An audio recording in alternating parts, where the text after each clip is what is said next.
विरार नालासोपारा वसई परिसर जलमय, अनेक सोसायटी चाळीत दुकानात अजूनही पाणी।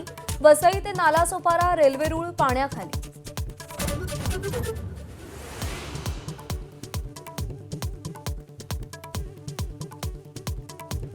पालघरमध्ये मुसळधार पावसामुळे सूर्या नदीला पूर। मनोर राष्ट्रीय महामार्गावर मासवणमध्ये पालघरकडे जाणारी वाहतूक ठप्प।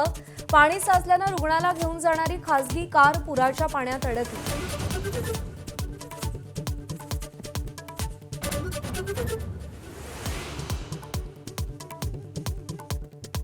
नाशिकमध्ये गोदावरी नदीच्या पाणी पातळीत वाढ। रामकुंड परिसरातील टपऱ्या दुकानं हटवण्यास सुरुवात। नागरिकांना प्रशासनाकडून सतर्कतेचा इशारा।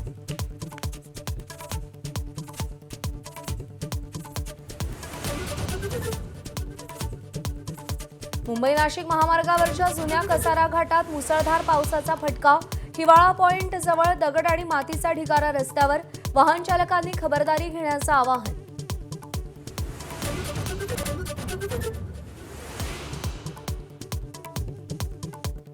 इगतपुरीमधल्या पवारनगरमध्ये मुसळधार पावसामुळे पाणी भरायला सुरुवात। नागरिकांना स्थलांतरित करण्याचं काम सुरू। सगळ्या प्रमुख पर्यटन स्थळांवर पोलिसांची नाकाबंदी।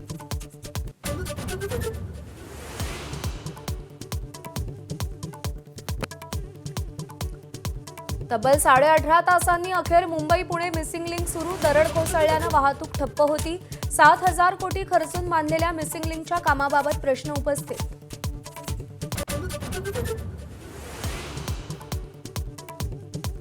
मुंबई पुणे रेल्वे मार्ग पुढील 2 ते 3 दिवस बंद राहण्याची शक्यता। दरड कोसळल्यानं रेल्वे मार्गावरची वाहतूक पूर्णतः कोलमडली। 17 गाड्या रद्द, 31 गाड्यांचे मार्ग बदलले।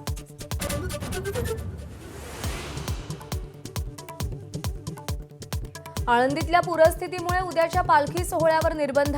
मानाच्या 56 दिंड्यांमधील 560 वारकऱ्यांनाच परवानगी। वारकऱ्यांना थेट पुण्यात येण्याचं आवाहन।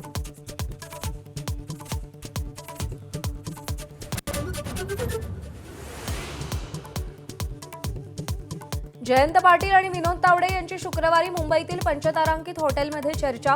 शरद पवारांची राष्ट्रवादी महायुतीत सहभागी झाल्यास पक्षाच्या वाट्याला काय येणार याबाबत चर्चा झाल्याची माहिती।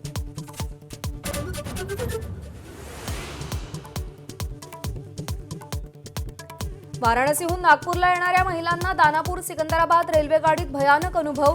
आरक्षित डब्यात विनयभंग, छेडछाड। रेल्वेसमोर उतरून रेल रोको करूनही उपयोग नाही। यूपी नागपूर पोलिसांची बेफिकिरी।